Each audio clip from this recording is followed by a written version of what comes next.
ਜਿੰਨਾ ਇੰਡੀਆ ਬੰਗਲਾਦੇਸ਼ ਨੂੰ ਟੋਟਲ ਚੀਜ਼ਾਂ ਐਕਸਪੋਰਟ ਕਰਦਾ ਉਹਦੀ ਕੀਮਤ ਦਾ ਮਤਲਬ ਜਿਹੜਾ 10% ਆ ਪਾਵਰ ਐਕਸਪੋਰਟ ਆ ਜੀ। ਮਤਲਬ ਜਿਹੜਾ ਕਿ 1 ਬਿਲੀਅਨ ਤੱਕ ਦੀ ਜਿਹਦੀ ਕੀਮਤ ਆ ਉਹ ਐਗਰੀਮੈਂਟ ਨੂੰ ਹੁਣ ਬੰਗਲਾਦੇਸ਼ ਦੀ ਨਵੀਂ ਸਰਕਾਰ ਰੀਵਿਜ਼ਿਟ ਕਰਨ ਜਾ ਰਹੀ ਆ। ਜਿਹੜਾ ਇਹ ਯੂਨਿਟ ਆ ਇਹ ਸਭ ਤੋਂ ਮਹਿੰਗੀ ਬਿਜਲੀ ਦੇ ਰਿਹਾ ਬੰਗਲਾਦੇਸ਼ ਨੂੰ ਜੀ, ਜਿਹਦੀ ਕੀਮਤ 14.2 ਬੰਗਲਾਦੇਸ਼ੀ ਟਕਾ ਪਰ ਯੂਨਿਟ ਆ। ਜਦ ਕਿ ਐਵਰੇਜ ਜਿਹੜੀ ਕੋਸਟ ਆ ਉਹ ਲਗਭਗ ਤੁਸੀਂ ਕਹਿ ਸਕਦੇ ਹੋ ਕਿ 6% ਦੀ ਆ। ਜਿਹੜੇ ਮੁਹੰਮਦ ਯੂਨਸ ਨੇ ਉਹ ਵੀ ਕਹਿ ਰਹੇ ਆ ਕਿ ਅਸੀਂ ਇੰਡੀਆ ਦੇ ਨਾਲ ਵਧੀਆ ਤਾਲੁਕਾਤ ਰੱਖਣੇ ਚਾਹੁੰਦੇ ਆ ਜੀ। ਕਹਿਣ ਨੂੰ ਇੰਡੀਆ ਵਾਲੇ ਵੀ ਕਹਿ ਰਹੇ ਆ ਕਿ ਅਸੀਂ ਕੋਈ ਦਖਲਅੰਦਾਜ਼ੀ ਨਹੀਂ ਕਰਦੇ, ਬੰਗਲਾਦੇਸ਼ ਦੇ ਮਸਲੇ ਆ ਕਿ ਅਸੀਂ ਉਹਨਾਂ ਦੇ ਨਾਲ ਵਧੀਆ ਤਾਲੁਕਾਤ ਰੱਖਣੇ ਚਾਹੁੰਦੇ ਆ। ਪਰ ਅੰਡਰ ਦੀ ਕਾਰਪੇਟ ਜਿਹੜੀਆਂ ਚੀਜ਼ਾਂ ਨੇ ਉਹ ਲਗਾਤਾਰ ਦੋਵੇਂ ਮੁਲਕਾਂ ਦੇ ਦਰਮਿਆਨ ਉਹ ਵਿਗੜ ਰਹੀਆਂ ਆ। This time I don't think we need to give a gift, because if we do it, our people will not be able to eat the fish while it is allowed to be exported to India in large numbers.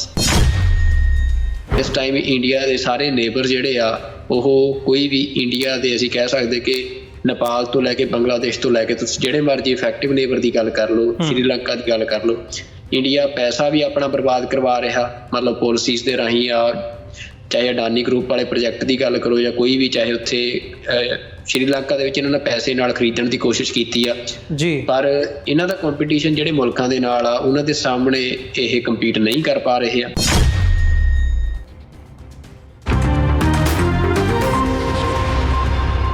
Break ਤੋਂ ਬਾਅਦ ਤੁਹਾਡਾ ਸਾਰਿਆਂ ਦਾ ਸਵਾਗਤ ਹੈ। ਗੱਲਬਾਤ ਨੂੰ ਅੱਗੇ ਤੋਰਦੇ ਹਾਂ। ਸੁਖਵਿੰਦਰ ਸਿੰਘ ਜੀ, ਦੂਜੇ ਸੈਗਮੈਂਟ ਦੇ ਵਿੱਚ ਗੱਲ ਕਰਨ ਜਾ ਰਹੇ ਹਾਂ। ਅਸੀਂ ਗੱਲ ਕਰੀਏ ਜਿਹੜਾ ਬੰਗਲਾਦੇਸ਼ ਦੀ ਗੱਲ ਕਰਦੇ ਹਾਂ। ਬੰਗਲਾਦੇਸ਼ ਅਤੇ ਭਾਰਤ ਦੇ ਜਿਹੜੇ ਰਿਲੇਸ਼ਨਸ ਨੇ ਉਸ ਹਵਾਲੇ ਨਾਲ ਡਿਵੈਲਪਮੈਂਟਸ ਪਿਛਲੇ ਸਮੇਂ ਦੇ ਵਿੱਚ ਬਹੁਤ ਤੇਜ਼ੀ ਦੇ ਨਾਲ ਹੋਈਆਂ ਨੇ ਅਤੇ ਬਹੁਤ ਡਰਾਸਟਿਕਲੀ ਹੋਈਆਂ ਨੇ। ਜੇ ਕਹਿਣਾ ਹੋਵੇ ਵੀ ਸਾਰਾ ਕੁਝ ਹੀ ਆਲਮੋਸਟ ਬਦਲਣ ਦੀ ਉਹਦੇ ਵਿੱਚ ਹੈਗਾ ਆ, ਬਦਲ ਰਿਹਾ ਆ। ਇੱਕ ਸਟੇਜ ਉਹ ਸੀ ਜਦੋਂ ਭਾਰਤ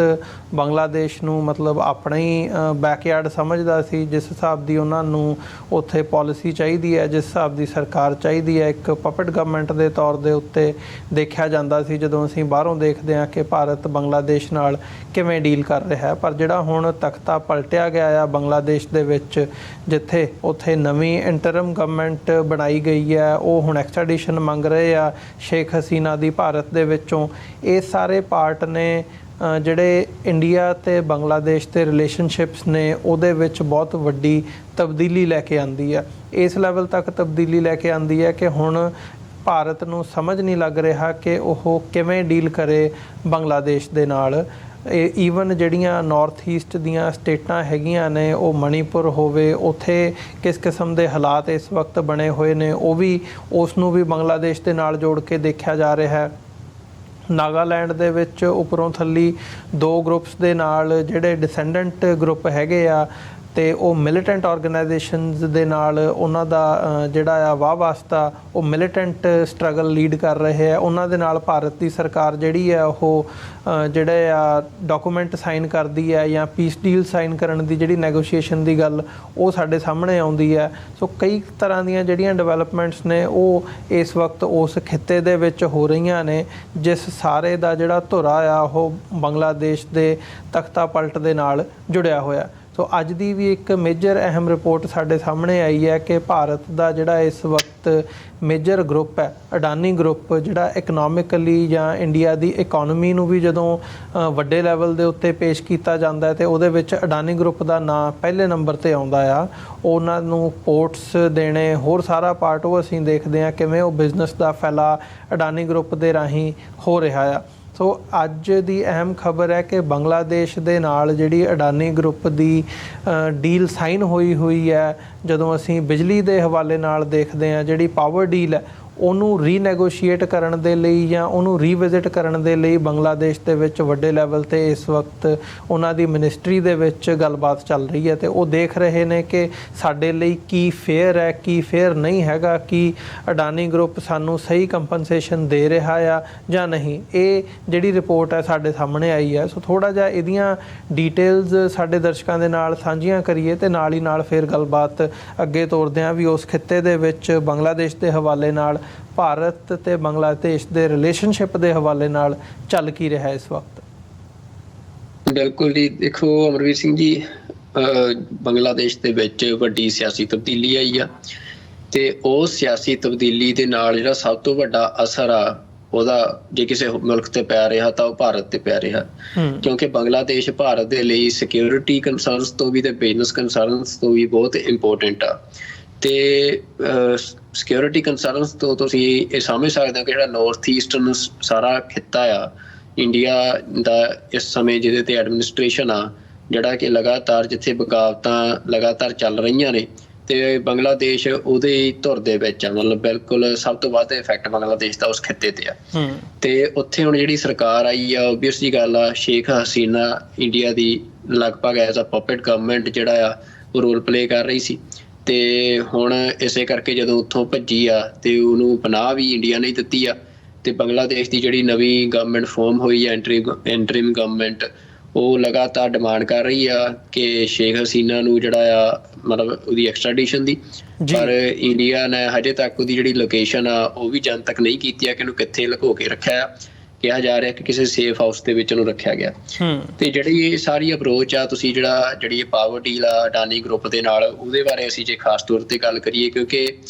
ਇੰਡੀਆ ਦੇ ਜਿਹੜੇ ਮੈਂ ਤੁਹਾਨੂੰ ਦੋਏ ਕੰਸਰਨ, ਸੇਫਟੀ ਕੰਸਰਨ ਤੇ ਇਕਨੋਮਿਕਲ ਕੰਸਰਨ, ਇਹ ਵੱਡੇ ਨੇ ਇੰਡੀਆ ਦੇ ਬੰਗਲਾਦੇਸ਼ ਦੇ ਨਾਲ। ਤੇ ਜਿਹੜਾ ਇਕਨੋਮਿਕਲ ਮਸਲਾ ਆ ਉਹਦੇ 'ਚ ਇੱਕ DW ਨਿਊਜ਼ ਦੇ ਨਾਲ ਇੰਟਰਵਿਊ ਹੋਈ ਆ, ਜਿਹੜੇ ਹੁਣ ਉੱਥੋਂ ਦੀ ਸਰਕਾਰ ਨੂੰ ਚਲਾ ਰਹੇ ਆ, ਮੁਹੰਮਦ ਯੂਨਸ ਉਹਨਾਂ ਦੀ, ਬੰਗਲਾਦੇਸ਼ ਦੀ ਸਰਕਾਰ ਨੂੰ ਚਲਾ ਰਹੇ ਆ। ਤੇ ਉਹਨਾਂ ਦੀ ਕੋਟ ਮੈਂ ਸਾਂਝੀ ਕਰਨੀ ਚਾਹੁੰਦਾ ਪਹਿਲਾਂ ਤੁਹਾਡੇ ਨਾਲ। ਉਹਦੇ 'ਚੋਂ ਕਹਿੰਦੇ ਆ ਕਿ money siphoned off from Bangladesh through government channels to bank channels and so on, ਕਿ ਜਿਹੜਾ ਬੰਗਲਾਦੇਸ਼ ਤੋਂ ਮਤਲਬ ਬੰਗਲਾਦੇਸ਼ ਦੀ ਇਕੋਨਮੀ ਦਾ ਸਤਿਆਨਾਸ਼ ਕੀਤਾ ਸ਼ੇਖ ਹਸੀਨਾ ਦੀ ਸਰਕਾਰ ਨੇ, ਕਿ ਜਿਹੜਾ ਬੰਗਲਾਦੇਸ਼ ਦਾ ਪੈਸਾ ਸੀ ਉਹ ਸਰਕਾਰੀ ਸਾਧਨਾਂ ਰਾਹੀਂ ਮਤਲਬ ਬੈਂਕਾਂ ਨੂੰ ਤੇ ਬੈਂਕਾਂ ਤੋਂ ਗਾਂਹ ਬੰਗਲਾਦੇਸ਼ ਤੋਂ ਬਾਹਰ ਭੇਜਿਆ ਗਿਆ। Contracts were signed not for the benefit of the people but for the benefit of a family or family members and something like that। ਉਹ ਕਹਿੰਦੇ ਕਿ ਸਮਝੌਤੇ ਜਿਹੜੇ ਕੀਤੇ ਗਏ ਉਹ ਸਾਰੇ ਸਮਝੌਤੇ ਲੋਕਾਂ ਦੇ ਬੈਨੀਫਿਟ ਲਈ ਨਹੀਂ ਕੀਤੇ ਗਏ, ਉਹ ਸ਼ੇਖ ਹਸੀਨਾ ਦੇ ਪਰਿਵਾਰ ਲਈ ਜਾਂ ਉਹਦੇ ਪਰਿਵਾਰਕ ਮੈਂਬਰਾਂ ਦੇ ਬੈਨੀਫਿਟ ਲਈ ਕੀਤੇ ਗਏ ਜੀ। So those ugly things that you see when a government goes in the wrong direction, things happen, terrible things happen in the economy and so on। ਤਾਂ ਉਹਨਾਂ ਦਾ ਇਹ ਆ ਵੀ ਮਤਲਬ ਉਹਨਾਂ ਦੀ ਇੰਟਰਵਿਊ ਦੇ ਵਿੱਚ ਜਿਹੜਾ ਮੁੱਖ ਕੋਟ ਆ ਉਹ ਇਹੀ ਸੀ ਵੀ ਬੰਗਲਾਦੇਸ਼ ਦਾ ਪੈਸਾ ਸ਼ੇਖ ਹਸੀਨਾ ਦੀ ਸਰਕਾਰ ਨੇ ਕੰਟਰੈਕਟ ਕਰਕੇ ਬੰਗਲਾਦੇਸ਼ ਤੋਂ ਬਾਹਰ ਭੇਜਿਆ ਤੇ ਆਪਣੇ ਪਰਿਵਾਰ ਲਈ ਉਹਦੇ ਚੋਂ ਫਾਇਦੇ ਲਏ। ਤਾਂ ਹੁਣ ਜਿਹੜਾ ਕੰਟਰੈਕਟ ਇਸ ਸਮੇਂ ਸਭ ਤੋਂ ਵੱਧ ਚਰਚਾ 'ਚ ਆ ਬੰਗਲਾਦੇਸ਼ 'ਚ, ਉਹ ਕੰਟਰੈਕਟ ਹੈਗਾ ਜਿਹੜਾ ਇਹ ਪਾਵਰ ਐਗਰੀਮੈਂਟ ਇੰਡੀਆ ਦੀ। ਅਸੀਂ ਕਹਿ ਸਕਦੇ ਹਾਂ ਕਿ ਜਿਹੜਾ ਇੰਡੀਅਨ ਸਟੇਟ ਦੀ ਇਸ ਸਮੇਂ ਐਜ਼ ਆ ਤੁਸੀਂ ਕਹਿ ਸਕਦੇ ਹੋ ਕਿ ਫਰੰਟ ਆਰਗੇਨਾਈਜੇਸ਼ਨ ਕੰਮ ਕਰ ਰਿਹਾ ਗਰੁੱਪ ਆ ਅਡਾਨੀ ਗਰੁੱਪ, ਜਿਹੜਾ ਕਿ ਇੰਡੀਅਨ ਸਪੋਰਟ ਦੇ ਨਾਲ ਵੱਖੋ-ਵੱਖ ਮੁਲਕਾਂ ਦੇ ਵਿੱਚ ਭਾਵੇਂ ਉਹ ਬੰਦਰਗਾਹਾਂ ਦੇ ਠੇਕੇ ਲੈਣੇ ਹੋਣ ਜਾਂ ਏਅਰਪੋਰਟਸ ਦੇ ਠੇਕੇ ਲੈਣੇ ਹੋਣ, ਇੰਡੀਆ ਦੇ ਵੀ ਸਾਰੇ ਜਿਹੜੇ ਲਗਭਗ ਵੱਡੇ ਇਨਫਰਾਸਟਰਕਚਰਲ ਪ੍ਰੋਜੈਕਟ ਆ ਉਹ ਸਰਕਾਰ ਨੇ ਅਡਾਨੀ ਗਰੁੱਪ ਨੂੰ ਦਿੱਤੇ ਆ। ਤੇ ਮਤਲਬ ਉਹਦੇ ਰਾਹੀਂ ਜਿਹੜਾ ਇੱਕ ਪੂਰਾ ਤੁਸੀਂ ਕਹਿ ਸਕਦੇ ਇਕਨੋਮਿਕਲ ਐਮਪਾਇਰ ਉਸਾਰਨ ਦੀ ਕੋਸ਼ਿਸ਼ ਕਰ ਰਹੀ ਆ, ਖਾਸ ਤੌਰ ਤੇ BJP ਦੀ ਗਵਰਨਮੈਂਟ ਅਡਾਨੀ ਦੇ ਰਾਹੀਂ। ਤੇ ਉਹਦੇ ਵਿੱਚ ਇੱਕ ਵੱਡਾ ਸੈਟਬੈਕ ਹੁਣ ਬੰਗਲਾਦੇਸ਼ ਦੀ ਇਹ ਸਰਕਾਰ ਇੰਡੀਅਨ ਗਵਰਨਮੈਂਟ ਨੂੰ ਦੇਣ ਜਾ ਰਹੀ ਆ, ਜਿਹਦੇ 'ਚ ਇਹ ਜਿਹੜਾ ਪ੍ਰੋਜੈਕਟ ਆ ਉਹਦੀ ਅਹਿਮੀਅਤ ਇਸ ਗੱਲ ਤੋਂ ਆ ਕਿ 2023 ਤੇ 24 ਦੇ ਵਿੱਚ ਜਿਹੜਾ ਇਹ ਅਡਾਨੀ ਗਰੁੱਪ ਆ, ਇਹਨੇ ਤੁਸੀਂ ਮਤਲਬ it ਐਕਸਪੋਰਟਡ about 7,508 million units of power or almost 63% of India's total power exports to Bangladesh। ਮਤਲਬ ਇੰਡੀਆ ਜਿੰਨੀ ਪਾਵਰ ਐਕਸਪੋਰਟ ਕਰਦਾ ਹੈ ਉਹਦਾ 63% ਹਿੱਸਾ ਜਿਹੜਾ ਆ ਉਹ ਇਹ ਜਿਹੜਾ ਪ੍ਰੋਜੈਕਟ ਆ ਅਡਾਨੀ ਦਾ ਜਿਹੜਾ ਮਤਲਬ ਬੰਗਲਾਦੇਸ਼ ਨੂੰ ਪ੍ਰੋਵਾਈਡ ਕਰਾਉਂਦਾ ਜੀ। ਤੇ ਇਹ ਤੁਸੀਂ ਕਹਿ ਸਕਦੇ ਹੋ ਵੀ ਜਿੰਨਾ ਇੰਡੀਆ ਬੰਗਲਾਦੇਸ਼ ਨੂੰ ਟੋਟਲ ਚੀਜ਼ਾਂ ਐਕਸਪੋਰਟ ਕਰਦਾ ਉਹਦੀ ਕੀਮਤ ਦਾ ਮਤਲਬ ਜਿਹੜਾ 10% ਆ ਉਹ ਮਤਲਬ ਉਹ ਪਾਵਰ ਐਕਸਪੋਰਟ ਆ ਜੀ। ਮਤਲਬ ਜਿਹੜਾ ਕਿ 1 ਬਿਲੀਅਨ ਤੱਕ ਦੀ ਜਿਹਦੀ ਕੀਮਤ ਆ ਅਮਰਵੀਰ ਸਿੰਘ ਜੀ, ਜਿਹਦੀ ਵੈਲਿਊ ਟਰਮਸ ਦੇ ਵਿੱਚ ਅਪਰੋਕਸੀਮੇਟ ਕੀਮਤ $1 ਬਿਲੀਅਨ ਦੱਸੀ ਗਈ ਆ ਇਸ ਰਿਪੋਰਟ ਦੇ ਵਿੱਚ ਜੀ। ਤੇ ਉਹ ਜਿਹੜਾ ਇਹ ਸਾਰਾ ਐਗਰੀਮੈਂਟ ਆ ਇੰਨਾ ਵੱਡਾ, ਤੇ ਉਹ ਐਗਰੀਮੈਂਟ ਨੂੰ ਹੁਣ ਬੰਗਲਾਦੇਸ਼ ਦੀ ਨਵੀਂ ਸਰਕਾਰ ਰੀਵਿਜ਼ਿਟ ਕਰਨ ਜਾ ਰਹੀ ਆ, ਜਿਹਦੇ ਬਾਰੇ ਹਾਲਾਂਕਿ ਕੋਈ ਜਨਤਕ ਹਜੇ ਐਲਾਨ ਨਹੀਂ ਹੋਇਆ, ਪਰ ਮੀਡੀਆ ਰਿਪੋਰਟਸ ਆਲ ਓਵਰ ਦੀ ਗਲੋਬ ਇਹ ਪਬਲਿਸ਼ ਹੋ ਚੁੱਕੀਆਂ ਨੇ ਕਿ ਉਹ ਜਿਹੜਾ ਐਗਰੀਮੈਂਟ ਆ ਉਹ ਦੁਬਾਰਾ ਰੀਵਿਜ਼ਿਟ ਕਰਕੇ ਹੁਣ ਉਹ ਐਗਰੀਮੈਂਟ,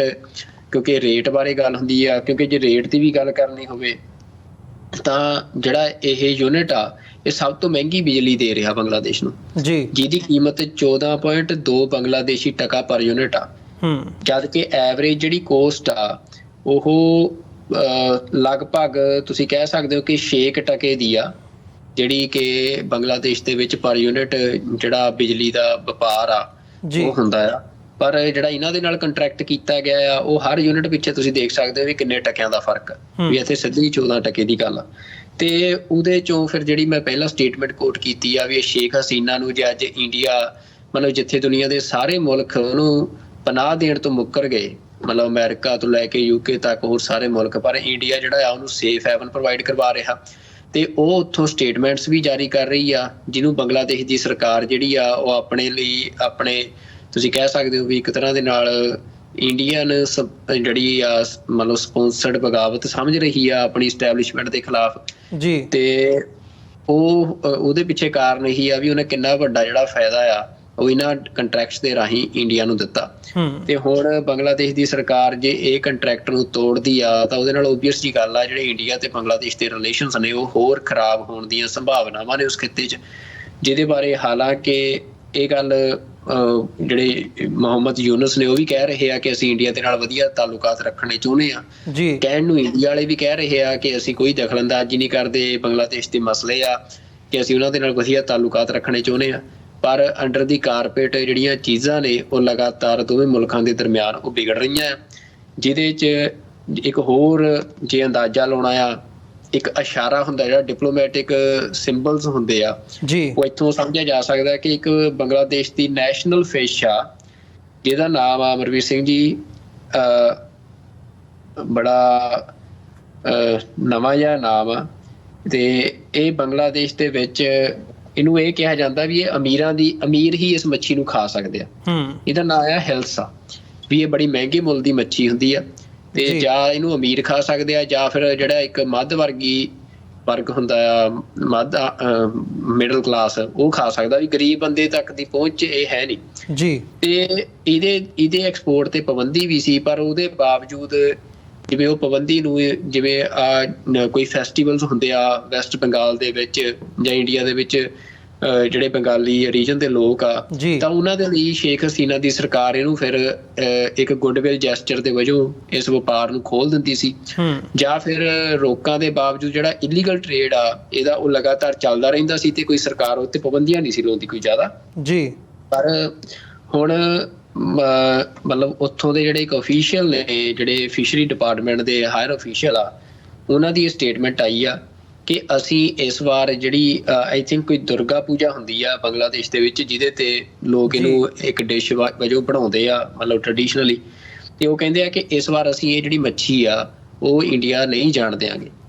ਮਤਲਬ ਜਿਹੜਾ ਕੋਈ ਮਾੜੇ ਮੋਟੇ ਲੂਪ ਹੋਲ ਸੀ ਅਸੀਂ ਉਹ ਵੀ ਬੰਦ ਕਰਾਂਗੇ ਤੇ ਬਿਲਕੁਲ ਜਿਹੜੀ ਇਹ ਮੱਛੀ ਆ ਇੰਡੀਆ ਨਹੀਂ ਜਾਣ ਦਿਆਂਗੇ। ਤੇ ਉਹਦੇ ਤੇ ਉਹਨਾਂ ਦੀ ਸਟੇਟਮੈਂਟ ਉਹ ਡੀਕੋਡ ਜੇ ਆਪਾਂ ਉਹਨੂੰ ਕਰੀਏ ਤਾਂ ਉਹਦੇ 'ਚ ਬਹੁਤ ਕੁਝ ਕਲੀਅਰ ਹੁੰਦਾ। ਦਾ previous government would lift the ban during the Durga Puja festival. Ji. They used to call it a gift. This time, I don't think we need to give a gift, because if we do it, our people will not be able to eat the fish while it is allowed to be exported to India in large numbers. ਤਾਂ ਉਹ ਕਹਿੰਦੇ ਵੀ ਹੁਣ ਪਹਿਲਾਂ ਤੁਹਾਨੂੰ gift ਦਿੰਦੇ ਰਹੇ ਅਸੀਂ, ਹੁਣ ਉਹ ਗਿਫਟਾਂ ਦਾ ਸਮਾਂ ਨਹੀਂ ਰਿਹਾ ਤੇ ਹੁਣ ਸਾਡੇ ਤੋਂ ਗਿਫਟਾਂ ਦੀ ਕੋਈ ਆਸ ਨਾ ਰੱਖਿਓ ਜੀ। ਤਾਂ ਇਹ ਭਾਵੇਂ ਕਿ ਕੋਈ ਬੰਦਾ ਹੁਣ ਇਹਨੂੰ ਕੰਸੀਡਰ ਕਰੇ ਵੀ ਕੋਈ ਮੱਛੀ ਦੇ ਮਾਮਲੇ 'ਚ ਕੀਤੀ ਗਈ ਸਟੇਟਮੈਂਟ ਆ, ਪਰ ਇਹ ਮੱਛੀ ਦੇ ਮਾਮਲੇ 'ਚ ਨਹੀਂ, ਜੋ ਮਾਹੌਲ ਚੱਲ ਰਿਹਾ, ਜੋ ਦੋਵਾਂ ਮੁਲਕਾਂ ਦੇ ਦਰਮਿਆਨ ਇਸ ਸਮੇਂ ਸੰਬੰਧ ਚੱਲ ਰਹੇ ਆ, ਤਾਂ ਉਹਦੇ 'ਚ ਜਿਹੜਾ ਇਹ ਕੋਟ ਆ ਉਹ ਆਪਣੇ ਆਪ ਦੇ ਵਿੱਚ ਕਲੀਅਰ ਕੱਟ ਇੰਡੀਕੇਸ਼ਨ ਆ ਕਿ ਸਾਡੇ ਵੱਲੋਂ ਤੁਹਾਡੇ ਲਈ ਹੁਣ ਸਾਰੇ ਰਾਹ ਬੰਦ ਨੇ। ਤੇ ਹੁਣ ਬੰਗਲਾਦੇਸ਼ ਇੰਡੀਆ ਅਸੀਂ ਦੇਖ ਸਕਦੇ ਹਾਂ ਕਿ ਇੰਡੀਆ ਦੀ ਜਿਹੜੀ ਇਸ ਟਾਈਮ ਜੀਓਪੋਲੀਟੀਕਲ ਸਿਚੁਏਸ਼ਨ ਆ ਉਹ ਇਹ ਆ ਕਿ ਡੋਵਾਲ ਭੱਜਿਆ ਫਿਰ ਰਿਹਾ, ਇਹਨਾਂ ਦਾ ਮਿਨਿਸਟਰ ਜੈ ਸ਼ੰਕਰ ਭੱਜਿਆ ਫਿਰ ਰਿਹਾ ਵੱਖੋ ਵੱਖ ਮੁਲਕਾਂ ਦੇ ਵਿੱਚ, ਤੇ ਇਹ ਕੋਸ਼ਿਸ਼ ਕਰ ਰਹੇ ਆ, ਇਹਨਾਂ ਨੇ ਪਿਛਲੇ 1-2 ਸਾਲ ਬੜੀ ਅੱਤ ਚੁੱਕੀ ਸੀ, ਵੀ ਅਸੀਂ ਇਸ ਖਿੱਤੇ ਦੇ ਵਿੱਚ ਸਭ ਤੋਂ ਵੱਡੀ ਪਾਵਰ ਬਣਨਾ ਆ। ਅਸੀਂ ਬਲਕਿ ਮਤਲਬ ਵਿਸ਼ਵ ਗੁਰੂ ਵਾਲਾ ਸੁਪਨਾ ਸੰਜੋਈ ਬੈਠੇ ਸੀ, ਪਰ ਕੁਛ ਕੁ ਮਹੀਨਿਆਂ ਦੇ ਵਿੱਚ ਇਹਨਾਂ ਦੇ ਉਹ ਸਾਰੇ ਜਿਹੜੇ ਸੁਪਨੇ ਸੀ ਉਹਦੀ ਫੂਕ ਨਿਕਲਦੀ ਸਾਰੀ ਦੁਨੀਆ ਦੇਖ ਰਹੀ ਆ। ਤੇ ਇੰਡੀਆ ਇਸ ਟਾਈਮ ਇਸ ਪੋਜੀਸ਼ਨ 'ਚ ਆ ਕਿ ਭਾਵੇਂ ਉਹ ਉਹਦੇ ਗਵਾਂਢੀ ਕੋਈ ਚਾਈਨਾ ਦੇ ਪ੍ਰਭਾਵ 'ਚ ਹੋਵੇ, ਭਾਵੇਂ ਉਹ ਅਮਰੀਕਾ ਦੇ ਪ੍ਰਭਾਵ 'ਚ ਹੋਵੇ, ਪਰ ਇੰਡੀਆ ਦੇ ਪ੍ਰਭਾਵ 'ਚ ਕੋਈ ਨਹੀਂ ਜੀ। ਮਤਲਬ ਇਸ ਟਾਈਮ ਇੰਡੀਆ ਦੇ ਸਾਰੇ ਨੇਬਰ ਜਿਹੜੇ ਆ ਉਹ ਕੋਈ ਵੀ ਇੰਡੀਆ ਦੇ ਅਸੀਂ ਕਹਿ ਸਕਦੇ ਕਿ ਨੇਪਾਲ ਤੋਂ ਲੈ ਕੇ ਬੰਗਲਾਦੇਸ਼ ਤੋਂ ਲੈ ਕੇ ਤੁਸੀਂ ਜਿਹੜੇ ਮਰਜ਼ੀ ਇਫੈਕਟਿਵ ਨੇਬਰ ਦੀ ਗੱਲ ਕਰ ਲਓ, ਸ਼੍ਰੀਲੰਕਾ ਦੀ ਗੱਲ ਕਰ ਲਓ, ਇੰਡੀਆ ਪੈਸਾ ਵੀ ਆਪਣਾ ਬਰਬਾਦ ਕਰਵਾ ਰਿਹਾ ਮਤਲਬ ਪੋਲਿਸੀਜ਼ ਦੇ ਰਾਹੀਂ ਆ। ਚਾਹੇ ਅਡਾਨੀ ਗਰੁੱਪ ਵਾਲੇ ਪ੍ਰੋਜੈਕਟ ਦੀ ਗੱਲ ਕਰੋ ਜਾਂ ਕੋਈ ਵੀ, ਚਾਹੇ ਉੱਥੇ ਸ਼੍ਰੀਲੰਕਾ ਦੇ ਵਿੱਚ ਇਹਨਾਂ ਨੇ ਪੈਸੇ ਨਾਲ ਖਰੀਦਣ ਦੀ ਕੋਸ਼ਿਸ਼ ਕੀਤੀ ਆ ਜੀ, ਪਰ ਇਹਨਾਂ ਦਾ ਕੰਪੀਟੀਸ਼ਨ ਜਿਹੜੇ ਮੁਲਕਾਂ ਦੇ ਨਾਲ ਆ ਉਹਨਾਂ ਦੇ ਸਾਹਮਣੇ ਇਹ ਕੰਪੀਟ ਨਹੀਂ ਕਰ ਪਾ ਰਹੇ ਆ। ਤੇ ਉਹ ਇਨ ਦਾ ਐਂਡ ਜਿਹੜੀ ਇੰਡੀਆ ਦੀ ਫੋਰਨ ਪੋਲਿਸੀ ਆ ਉਹ ਫੇਲ ਹੋ ਰਹੀ ਆ। ਤੇ ਇਹਦੇ ਇੰਡੀਆ ਦੀ ਸਿਕਿਉਰਿਟੀ ਦੇ ਉੱਤੇ ਜਿਹੜੇ ਇੰਪਲੀਕੇਸ਼ਨਸ ਨੇ ਉਹ ਪੈਣੀਆਂ ਮਤਲਬ ਅਸੀਂ ਕਹਿ ਸਕਦੇ ਹਾਂ ਕਿ ਵੀ ਸ਼ੋਰ ਆ ਵੀ ਉਹ ਅਗਲੇ ਸਮੇਂ ਦੇ ਵਿੱਚ ਇੰਡੀਆ ਦੇ ਲਈ ਵੱਡੀਆਂ ਸਿਕਿਉਰਿਟੀ ਪ੍ਰੋਬਲਮਸ ਜਿਹੜੀਆਂ ਆ ਆਪਣੀ ਗੁਆਂਢ ਦੇ ਵਿੱਚੋਂ ਖੜੀਆਂ ਹੁੰਦੀਆਂ ਨਜ਼ਰ ਆ ਰਹੀਆਂ। ਇਹ ਦੇਖਣ ਵਾਲੀ ਗੱਲ ਹੋਣੀ ਹੈ, ਜਿਵੇਂ ਤੁਸੀਂ ਸਿਕਿਉਰਿਟੀ ਕੰਸਰਨ ਦਾ ਵੀ ਜ਼ਿਕਰ ਕੀਤਾ, ਕਿਉਂਕਿ ਪਿਛਲੇ ਲਗਭਗ 2-2.5 ਹਫ਼ਤੇ ਪਹਿਲਾਂ ਦੀ ਇੱਕ ਖਬਰ ਸੀਗੀ ਜਿਹੜੀ ਪ੍ਰੋਮੀਨੈਂਟਲੀ ਮੀਡੀਆ ਦੇ ਵਿੱਚ ਲੱਗੀ ਸੀ ਕਿ ਬੰਗਲਾਦੇਸ਼ ਨੇ ਪਾਕਿਸਤਾਨ ਦੇ ਕੋਲੋਂ ਫੌਜ ਦੇ ਲਈ ਵੱਡੀ ਤਾਦਾਦ ਦੇ ਵਿੱਚ ਹਥਿਆਰਾਂ ਦੀ ਜਿਹੜੀ ਹੈ ਉਹ ਖੇਪ ਮੰਗੀ ਹੈ। ਸੋ ਮਤਲਬ ਹੁਣ ਉਹ ਵੀ ਆਪਣੇ ਬਾਰਡਰ ਸਿਕਿਉਰ ਕਰਨ ਦੇ ਵੱਲ ਨੂੰ ਵੱਧ ਰਹੇ ਆ। ਓਬਵੀਅਸਲੀ ਮਤਲਬ ਹੁਣ ਉਹਨਾਂ ਨੇ ਜੇ ਬਾਰਡਰ ਸਿਕਿਉਰ ਕਰਨਾ 4000 ਕਿਲੋਮੀਟਰ ਤੱਕ ਦਾ ਜਿਹੜਾ ਬਾਰਡਰ ਹੈਗਾ ਉਹ ਭਾਰਤ ਦੇ ਨਾਲ ਲੱਗਦਾ ਆ ਬੰਗਲਾਦੇਸ਼ ਦਾ, ਫਿਰ ਅਸੀਂ ਭਾਰਤ ਦੀ ਜਿਹੜੀ ਫੋਰਨ ਪੋਲਿਸੀ ਦਾ ਤੁਸੀਂ ਜ਼ਿਕਰ ਕਰਦੇ ਆ ਉਹਨੂੰ ਫੇਲੀਅਰ ਵੱਲ ਨੂੰ ਜਾਂਦਿਆਂ ਦੇਖ ਰਹੇ ਹਾਂ। ਸੋ ਇੰਡੀਆ ਦੀ ਜਿਹੜੀ ਰਿਲੇਸ਼ਨਸ਼ਿਪ ਹੈਗੀ ਹੈ ਸੋ ਇਹਦੇ ਵਿੱਚ ਨਾਰਥ ਈਸਟ ਦਾ ਖਿੱਤਾ ਵੀ ਇਹ ਸਾਰੇ ਪਾਰਟ ਦੇ ਵਿੱਚ ਬਹੁਤ ਇੰਪੋਰਟੈਂਟ ਬਣ ਜਾਂਦਾ, ਕਿਉਂਕਿ ਜੇ ਬੰਗਲਾਦੇਸ਼ ਇੰਡੀਪੈਂਡੈਂਟ ਲਾਈਨ ਲੈਂਦਾ ਭਾਰਤ ਦੇ ਖੇਮੇ ਦੇ ਵਿੱਚੋਂ ਨਿਕਲ ਕੇ ਉਹ ਅਮਰੀਕਾ ਜਾਂ ਚਾਈਨਾ ਦੇ ਨਾਲ ਉਸ ਕਿਸਮ ਦੀ ਰਿਲੇਸ਼ਨਸ਼ਿਪ ਡਿਵੈਲਪ ਕਰਨ ਦੇ ਵੱਲ ਨੂੰ ਵੱਧਦਾ ਅਤੇ ਭਾਰਤ ਦੇ ਲਈ ਇਹ ਸਿਚੁਏਸ਼ਨ ਬਹੁਤ ਔਖੀ ਹੋ ਜਾਣੀ ਹੈ, ਕਿਉਂਕਿ ਫਿਰ ਉਹ ਜਿਹੜੀ ਸਾਰੀ ਬਾਰਡਰ ਵਾਲੀ ਬੈਲਟ ਹੈਗੀ ਹੈ ਈਵਨ ਨਾਰਥ ਈਸਟ ਦੀਆਂ ਸਟੇਟਾਂ ਖਤਰੇ ਵਿੱਚ ਆ ਜਾਂਦੀਆਂ ਨੇ ਭਾਰਤ ਦੇ ਲਈ। ਜਿਹੜਾ ਪਿਛਲੇ ਸਮੇਂ ਦੇ ਵਿੱਚ ਹੁਣ ਨਾਗਾਲੈਂਡ ਦੇ ਵਿੱਚ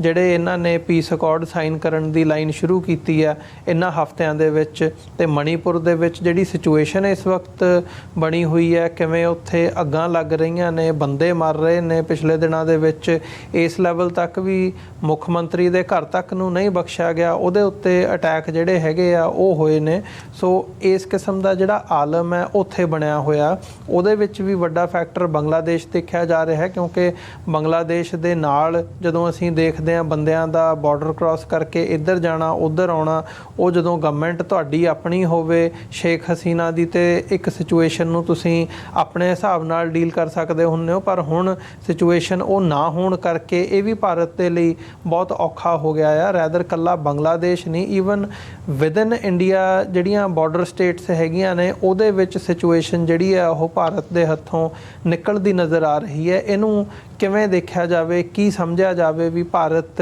ਇਸ ਵਕਤ ਸਿਚੁਏਸ਼ਨ ਵਾਈਜ਼ ਕੀ ਚੱਲ ਰਿਹਾ ਆ ਅਤੇ ਆਉਣ ਵਾਲੇ ਸਮੇਂ ਦੇ ਵਿੱਚ ਅਸੀਂ ਕੀ ਦੇਖ ਸਕਦੇ ਹਾਂ?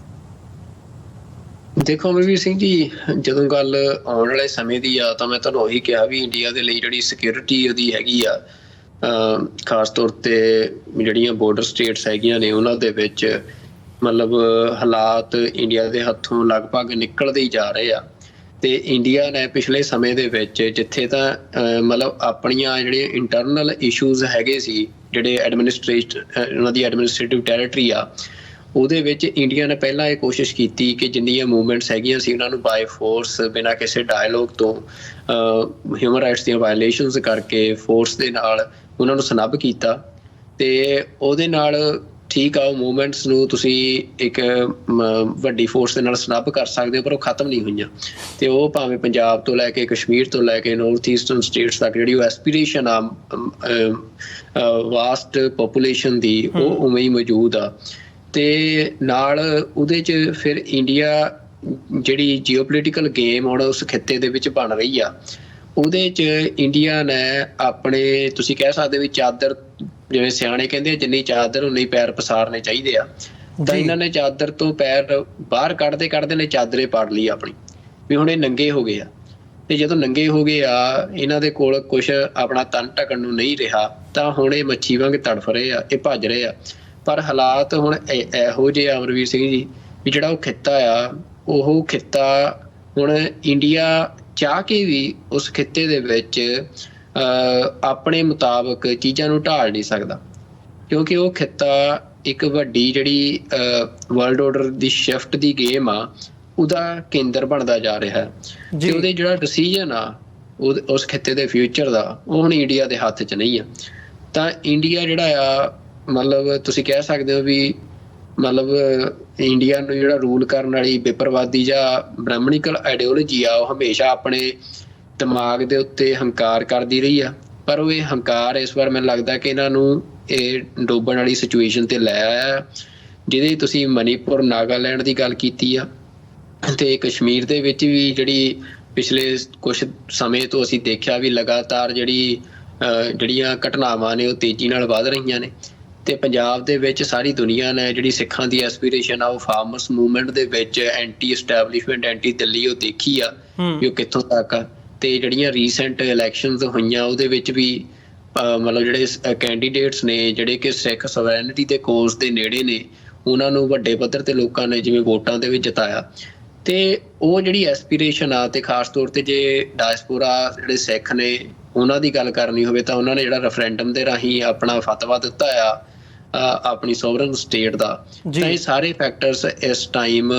ਦੁਨੀਆ ਦੇ ਵਿੱਚ ਜਿਹੜਾ ਲੋਕਾਂ ਦਾ ਕੇਸ ਆ, ਲੋਕਾਂ ਦੀ ਐਸਪੀਰੇਸ਼ਨ ਦਾ ਕੇਸ ਆ, ਉਹਨੂੰ ਪ੍ਰੈਜ਼ੈਂਟ ਕਰ ਰਹੇ ਆ। ਤੇ ਉਹਦੇ ਵਿੱਚ ਇਸ ਟਾਈਮ ਦੁਨੀਆ ਨੂੰ ਇਸ ਗੱਲ ਦਾ ਪਤਾ ਆ ਵੀ ਲੋਕ ਉੱਥੇ ਉਹ ਨਹੀਂ ਚਾਹੁੰਦੇ ਆ ਜੋ ਇੰਡੀਅਨ ਐਸਟੈਬਲਿਸ਼ਮੈਂਟ ਸਥਾਪਿਤ ਰੱਖਣਾ ਚਾਹੁੰਦੀ ਆ। ਤੇ ਅਸੀਂ ਪਿਛਲੇ ਦਿਨਾਂ ਦੇ ਵਿੱਚ ਰਾਹੁਲ ਗਾਂਧੀ ਦੀਆਂ ਸਟੇਟਮੈਂਟਸ ਜੋ US ਦੇ ਵਿੱਚ ਉਹਨਾਂ ਦਿੱਤੀਆਂ ਆ, ਉਹ ਵੀ ਜੇ ਡੀਕੋਡ ਕਰੀਏ, ਉਹਨਾਂ ਨੂੰ ਧਿਆਨ ਨਾਲ ਸਮਝੀਏ, ਤਾਂ ਉਹ ਰਾਹੁਲ ਗਾਂਧੀ ਜਾਂ ਮਤਲਬ ਇੱਕ ਡੀਪ ਸਟੇਟ ਦਾ ਹਿੱਸਾ ਸਾਨੂੰ ਇਹ ਨਜ਼ਰ ਆ ਰਿਹਾ ਵੀ ਇਸ ਗੱਲ ਤੱਕ ਪਹੁੰਚ ਚੁੱਕਿਆ ਆ ਵੀ ਉਹਨੂੰ ਪਤਾ ਵੀ ਜਿੰਨਾ ਲੋੜ ਕੇ ਲੋਕਾਂ ਨੂੰ ਰੱਖਿਆ ਜਾ ਸਕਦਾ ਸੀ, ਜਿੰਨਾ ਜ਼ੁਲਮ ਕਰਕੇ ਲੋਕਾਂ ਨੂੰ ਇੱਕ ਪਿੰਜਰੇ 'ਚ ਬੰਦ ਕਰਕੇ ਰੱਖਿਆ ਜਾ ਸਕਦਾ ਸੀ, ਵੀ ਉਹ ਮਤਲਬ ਜਿਹੜੀ ਲਿਮਿਟ ਆ, ਵੀ ਉਹ ਹੁਣ ਲਿਮਿਟ ਉਸ ਹੱਦ ਤੱਕ ਪਹੁੰਚ ਚੁੱਕੀ ਆ ਵੀ ਜਿੱਥੇ ਉਹਦਾ ਕ੍ਰੈਕਡਾਊਨ ਹੋਣਾ, ਉਹਦਾ ਟੁੱਟਣਾ ਉਹ ਲਾਜ਼ਮੀ ਆ। ਤੇ ਉਹਦੇ ਵਿੱਚੋਂ ਹੁਣ ਨਵਾਂ ਰਾਹ, ਜਿਹੜਾ ਨਿਊ ਇੰਡੀਆ ਦਾ ਰਾਹ ਆ, ਉਹ ਕੀ ਹੋਵੇ, ਉਹ ਕਿਵੇਂ ਦਾ ਸਟਰਕਚਰ, ਕਿਵੇਂ ਦਾ ਪੋਲੀਟੀਕਲ ਸਿਸਟਮ ਹੋਵੇ ਜਿਹਦੇ 'ਚ ਕਿ ਘੱਟੋ ਘੱਟ ਮਤਲਬ ਉਹਨੂੰ ਸਥਾਪਿਤ ਰੱਖਿਆ ਜਾ ਸਕੇ ਫੋਰ ਦਾ ਟਾਈਮ ਬੀਂਗ। ਕਿਉਂਕਿ ਸਮਾਂ ਲੰਘਾਉਣ ਦੀ ਜਿਹੜੀ ਅਪਰੋਚ ਆ, ਉਹ ਹੁਣ ਇੰਡੀਆ ਦੀ ਇੱਕ ਡੀਪ ਸਟੇਟ ਦਾ ਹਿੱਸਾ ਉਹ ਲੈਣ ਲੱਗਿਆ। ਪਰ ਉਹਦੇ 'ਚ ਫਿਰ ਨਾਲ ਸਵਾਲ ਹੁਣ ਇਹ ਵੀ ਆ, ਚਾਹੇ ਉਹ ਸਿੱਖ ਹੋਣ, ਚਾਹੇ ਉਹ ਕਸ਼ਮੀਰੀ ਹੋਣ, ਚਾਹੇ ਮਨੀਪੁਰ, ਨਾਗਾਲੈਂਡ ਵਾਲੇ ਹੋਣ, ਉਹ ਇੰਨੀ ਕੁ ਕੁੱਟ ਸਹਿ ਚੁੱਕੇ ਆ, ਇੰਨਾ ਕੁ ਜ਼ੁਲਮ ਸਹਿ ਚੁੱਕੇ ਆ ਕਿ ਕੀ ਉਹ ਇਸ ਵਾਰ ਕਿਸੇ ਫਰੇਬ, ਕਿਸੇ ਢੋਂਗ ਦੇ ਵਿੱਚ ਆਉਣਗੇ? ਜਿਵੇਂ 47 ਦੇ ਵਿੱਚ ਸਿੱਖ ਇੱਕ ਫਰੇਬ 'ਚ ਆਏ, ਸਿੱਖਾਂ ਨੇ 47 ਦੇ ਵਿੱਚ ਯਕੀਨ ਕੀਤਾ, ਤੇ ਕੀ ਉਹ ਮੁੜ ਕੇ ਉਦੋਂ ਜਿਸ ਪਰਿਵਾਰ ਤੇ, ਜਿਸ ਜਵਾਹਰ ਲਾਲ ਨਹਿਰੂ ਤੇ ਯਕੀਨ ਕੀਤਾ, ਕਿ ਹੁਣ ਸਿੱਖ ਉਹਦੇ ਖੂਨ ਤੇ ਯਕੀਨ ਕਰਨਗੇ? ਕਿ ਉਹ ਜੇ ਸਿੱਖਾਂ ਨੂੰ ਇਹ ਭਰੋਸਾ ਦੇ ਰਿਹਾ ਵੀ ਮੈਂ ਤੁਹਾਡੀ ਜਿਹੜੀ ਆਈਡੈਂਟਿਟੀ ਆ, ਤੁਹਾਡੀ ਵੱਖਰੀ ਪਛਾਣ ਆ, ਉਹਨੂੰ ਬਚਾਉਣ ਦੀ ਗੱਲ ਕਰਨ ਵਾਲਾ ਆ। ਤੇ ਜਿਵੇਂ ਕਿਸੇ ਸਮੇਂ ਨਹਿਰੂ ਹੋਰੀ ਕਹਿੰਦੇ ਸੀ ਅਸੀਂ ਤੁਹਾਨੂੰ ਸਾਰਾ ਕੁਛ ਦੇਵਾਂਗੇ, ਗਾਂਧੀ ਕਹਿੰਦਾ ਸੀ ਕਿ ਜੇ ਨਹੀਂ ਦੇਣਗੇ ਤਾਂ ਤੁਸੀਂ ਆਪਣਾ ਹੱਕ ਲੈ ਸਕਦੇ ਹੋ, ਮੈਨੂੰ ਤੁਹਾਡੇ ਤੇ ਯਕੀਨ ਆ। ਤੇ ਉਹ ਸਾਰੀਆਂ ਗੱਲਾਂ ਹੀ ਉਹੀ ਦੁਹਰਾ ਮੁੜ ਕੇ ਹੋ ਰਿਹਾ ਵੀ ਹਿਸਟਰੀ ਆਪਣੇ ਆਪ ਨੂੰ ਰਿਪੀਟ ਕਰ ਰਹੀ ਆ। ਤੇ ਜਿਵੇਂ ਉਦੋਂ ਉੱਥੇ ਵੱਡੀ ਪੋਲੀਟੀਕਲ ਟਰਾਂਸਫੋਰਮੇਸ਼ਨ ਦਾ ਸਮਾਂ ਸੀ, ਉਹ ਹੁਣ ਫੇਰ ਸਮਾਂ ਆ ਰਿਹਾ ਉਸ ਖਿੱਤੇ 'ਚ ਵੱਡੀ ਪੋਲੀਟੀਕਲ ਟਰਾਂਸਫੋਰਮੇਸ਼ਨ ਦਾ। ਤੇ ਇਸ ਕਰਕੇ ਇਹ ਅਮਰਵੀਰ ਸਿੰਘ ਜੀ, ਜਿੰਨੇ TV 84 ਦੇ ਰਾਹੀਂ ਸਾਨੂੰ ਲੋਕ ਸੁਣ ਰਹੇ ਆ, ਦੇਖ ਰਹੇ ਆ, ਤਾਂ ਇਹ ਸਿੱਖਾਂ ਦੇ ਲਈ ਬੜਾ ਜ਼ਰੂਰੀ ਆ ਕਿ ਇਸ ਟਾਈਮ ਸਿੱਖਾਂ ਦੇ ਅੰਦਰ ਇਹ ਗੱਲ ਬੜੀ ਸਟਰੋਂਗਲੀ ਮਤਲਬ ਖੜੀ ਹੋਣੀ ਚਾਹੀਦੀ ਆ ਸਿੱਖ ਮਨਾਂ ਦੇ ਵਿੱਚ ਕਿ ਸਿੱਖਾਂ ਦੇ ਲਈ ਫੋਰਮੋਸਟ ਜਿਹੜੀ ਚੀਜ਼ ਆ ਇਸ ਟਾਈਮ, ਉਹ ਸਿੱਖ ਇੰਟਰਸਟ ਆ। ਸਿੱਖ ਇੰਟਰਸਟ ਜਿਹੜੇ ਆ ਉਹ ਕਿਸ ਤਰੀਕੇ ਦੇ ਨਾਲ ਸਰਵ ਹੁੰਦੇ ਆ, ਸਿੱਖਾਂ ਨੂੰ ਆਪਣੇ ਹੱਕ ਹਕੂਕ, ਸਿੱਖਾਂ ਦਾ ਪਾਤਸ਼ਾਹੀ ਦਾਅਵਾ ਜਿਹੜਾ ਆ ਪੰਜਾਬ ਦੇ ਉਸ ਖਿੱਤੇ ਤੇ, ਉਹ ਕਿਸ ਤਰੀਕੇ ਦੇ ਨਾਲ ਐਸਟੈਬਲਿਸ਼ ਹੁੰਦਾ ਆ, ਵੀ ਉਸ ਗੱਲ ਨੂੰ ਹੀ ਤਰਜੀਹ ਦੇਣੀ ਚਾਹੀਦੀ ਆ। ਹਰੇਕ ਨੈਗੋਸ਼ੀਏਸ਼ਨ, ਹਰੇਕ ਡਾਇਲੋਗ ਸਿੱਖਾਂ ਦਾ ਕਿਸੇ ਵੀ ਪੋਲੀਟੀਕਲ ਐਂਟਾਈਟੀ ਦੇ ਨਾਲ ਉਹ ਇੱਕ ਸੋਵਰਨ ਸਟਰਕਚਰ, ਇੱਕ ਸੋਵਰਨ ਕਮਿਊਨਿਟੀ ਵਜੋਂ ਹੋਣਾ ਚਾਹੀਦਾ ਆ। ਉਹ ਕਿਸੇ ਦੀ ਪਰਜਾ ਜਾਂ ਕਿਸੇ ਹੋਰ ਕੰਟਰੀ ਦੇ ਹਿੱਸੇ ਵਜੋਂ ਨਹੀਂ ਹੋਣਾ ਚਾਹੀਦਾ, ਜਾਂ ਐਜ਼ ਅ ਮਾਈਨੋਰਿਟੀ ਨਹੀਂ ਹੋਣਾ ਚਾਹੀਦਾ। ਵੀ ਜਿਵੇਂ ਸਿੱਖਾਂ ਦੇ ਵਿੱਚ ਇਹ ਇੱਕ ਗੱਲ ਰਾਹੁਲ ਗਾਂਧੀ ਦੇ ਡਾਇਲੋਗ ਚੋਂ ਉਹਨੇ ਉਭਾਰਨ ਦੀ ਕੋਸ਼ਿਸ਼ ਕੀਤੀ ਆ ਵੀ ਜਿਹੜੀਆਂ ਮਾਈਨੋਰਿਟੀਜ਼ ਨੇ ਉਹਨਾਂ ਨੂੰ ਉਹਨਾਂ ਦੀ ਇੱਕ ਥਾਂ ਜਿਹੜੀ ਬਰਾਬਰ ਦੀ ਆ ਉਹ ਮਿਲਣੀ ਚਾਹੀਦੀ ਆ। ਪਰ ਇਹ ਸਮਾਂ ਆ ਵੀ ਜਦੋਂ ਸਿੱਖ ਹੁਣ 47 ਵਾਂਗ ਐਜ਼ ਅ ਮਾਈਨੋਰਿਟੀ ਬਿਹੇਵ ਨਾ ਕਰਕੇ ਸਿੱਖ ਐਜ਼ ਅ ਕੰਪਲੀਟ ਜੋ ਸਿੱਖਾਂ ਨੂੰ ਗੁਰੂ ਨੇ ਬਖਸ਼ਿਆ ਇੱਕ ਪਾਤਸ਼ਾਹੀ ਦਾਵਾ, ਉਵੇਂ ਇੱਕ ਐਜ਼ ਅ ਸੋਵਰਨ ਐਂਟਾਈਟੀ ਇਸ ਸਾਰੇ ਪੋਲੀਟੀਕਲ ਫਰੇਮਵਰਕ ਦੇ ਵਿੱਚ ਆਪਣੀ ਗੱਲ ਨੂੰ ਰੱਖਣ। ਤੇ ਜਿਹੜੀ ਸਿੱਖ ਪੋਲੀਟੀਕਲ ਲੀਡਰਸ਼ਿਪ ਇਹ ਰੱਖਣ ਦੀ ਸਮਰੱਥਾ ਰੱਖਦੀ ਆ ਤਾਂ ਸਿੱਖ ਆਵਾਮ, ਸਿੱਖ ਪੋਪੂਲੇਸ਼ਨ ਜਿਹੜੀ ਆ ਇਹ ਹੁਣ, ਕਿਉਂਕਿ ਫੈਸਲਾ ਉਹਨਾਂ ਨੇ ਕਰਨਾ, ਜੇ ਉਹ ਸਹੀ ਲੀਡਰਸ਼ਿਪ ਨੂੰ ਚੁਣਨਗੇ, ਸਹੀ ਆਗੂਆਂ ਨੂੰ ਚੁਣਨਗੇ ਆਪਣੀ ਅਗਵਾਈ ਕਰਨ ਦੇ ਲਈ, ਫਿਰ ਜਿਹੜਾ ਸਿੱਖਾਂ ਦਾ ਭਵਿੱਖ ਆ ਉਹ ਉਜਲ ਹੋਊਗਾ। ਜੇ ਇਸ ਵਾਰ ਵੀ ਉਹਨਾਂ ਨੇ 47 ਵਾਂਗ ਗਲਤ ਬੰਦੇ ਕਿਸੇ ਟੇਬਲ ਟਾਕ ਦੇ ਲਈ ਚੁਣ ਲਏ, ਜੇ ਗਲਤ ਬੰਦੇ ਆਪਣੇ ਆਪ ਨੂੰ ਰੀਪ੍ਰਜੈਂਟ ਕਰਨ ਲਈ ਦੁਨੀਆ ਦੇ ਵਿੱਚ ਇਸ ਸਾਰੀ ਖੇਡ ਦੇ ਵਿੱਚ ਚੁਣ ਲਏ, ਤਾਂ ਫਿਰ ਜਿਵੇਂ ਕਈ ਪੀੜ੍ਹੀਆਂ ਨੇ ਸਾਡੀਆਂ ਨੇ ਸੰਤਾਪ ਹੰਢਾਇਆ 47 ਤੋਂ ਬਾਅਦ, ਤਾਂ ਅਗਲੀਆਂ ਵੀ ਕਈ ਪੀੜ੍ਹੀਆਂ ਸਾਡੀਆਂ ਉਸ ਸੰਤਾਪ ਨੂੰ ਹੰਢਾਉਣਗੀਆਂ ਤੇ ਕਸੂਰਵਾਰ ਸਾਡੀ ਇਹ ਪੀੜ੍ਹੀ ਹੋਊਗੀ ਜਿਹੜੀ ਉਹ ਫੈਸਲਾ ਕਰੂਗੀ। ਇਹ ਜ਼ਰੂਰ ਸਿੱਖਾਂ ਦੇ ਲਈ ਬੜਾ ਅਹਿਮ ਆ ਕਿ ਉਹ ਇਤਿਹਾਸ ਤੋਂ ਸਬਕ ਲੈਣ। ਇਤਿਹਾਸ ਆਪਣੇ ਆਪ ਨੂੰ ਦੁਹਰਾ ਰਿਹਾ, ਉਹ ਗਲਤੀ ਮੁੜ ਕੇ ਨਾ ਕਰਨ ਜੋ ਪਹਿਲਾਂ ਕੀਤੀ ਹੈ। ਜੀ ਬਿਲਕੁਲ। ਸੋ ਇੱਕ ਛੋਟੇ ਜਿਹੇ ਕਮਰਸ਼ੀਅਲ ਬ੍ਰੇਕ ਦੇ ਲਈ ਇੱਥੇ ਰੁਕਦੇ ਹਾਂ। ਬ੍ਰੇਕ ਤੋਂ ਬਾਅਦ ਸਾਡੇ ਦਰਸ਼ਕਾਂ ਦੇ ਨਾਲ ਗੱਲਬਾਤ ਅੱਗੇ ਤੋਰਦੇ ਹਾਂ।